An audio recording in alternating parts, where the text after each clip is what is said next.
அந்நிய செலாவணி பாதிக்கப்படுறதால நம்ம நாடு பொருளாதாரத்தில் வீழ்ந்துட்டே இருக்குது.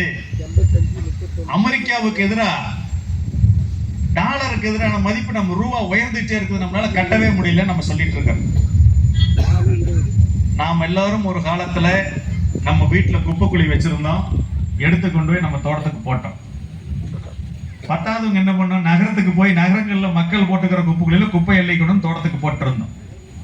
அன்னைக்கு பிளாஸ்டிக் கிடையாது, பாட்டில் கிடையாது. ஆனா இன்னைக்கு அதுக்கு பதிலா என்ன பண்றோம்னா, வருஷமான 6 கோடி மெட்ரிக் டன் உரத்தை இறக்குமதி பண்ணிட்டு இருக்கிறோம். வருஷமான 6 கோடி மெட்ரிக் டன் உரம் இறக்குமதி ஆகிறது. அந்த உரத்துக்கு 2.25 லட்சம் கோடி மத்திய அரசாங்கம் மானியம் கொடுக்குது. நம்ம வரி பணத்துல இருந்து இறக்குமதி பண்ணும் போது நம்ம அந்நிய செலாவணி நம்ம விட்டு போயிருது.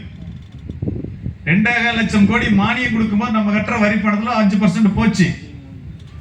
ஆனா இதுக்கு மாற்று என்னன்னா, இன்னைக்கு இந்தியாவுல நகராட்சி மாநகராட்சியில மட்டுமே இருக்கக்கூடிய மக்கும் குப்பையில உரமாக்கி பயன்படுத்தினா அதுவே 6 கோடி மெட்ரிக் டன் நம்ம கிட்ட இருக்குது. ஆனா அதை உரமாக்க என்ன பண்றோம், பிளாஸ்டிக்கை கலந்து பாட்டில கலந்து ஏரியில கொட்டி குளத்துல கொட்டி குவாரியில கொட்டி நகரங்கள்ல மலைமலையா கொட்டி வச்சிருக்கோம். ஆக நம்ம இடம் இருக்கிற நம்ம என்ன செஞ்சுட்டு இருந்தோம், குப்பைக்குழியில போட்டு மக்க வச்சு உரமா பயன்படுத்திட்டு இருந்தோம்.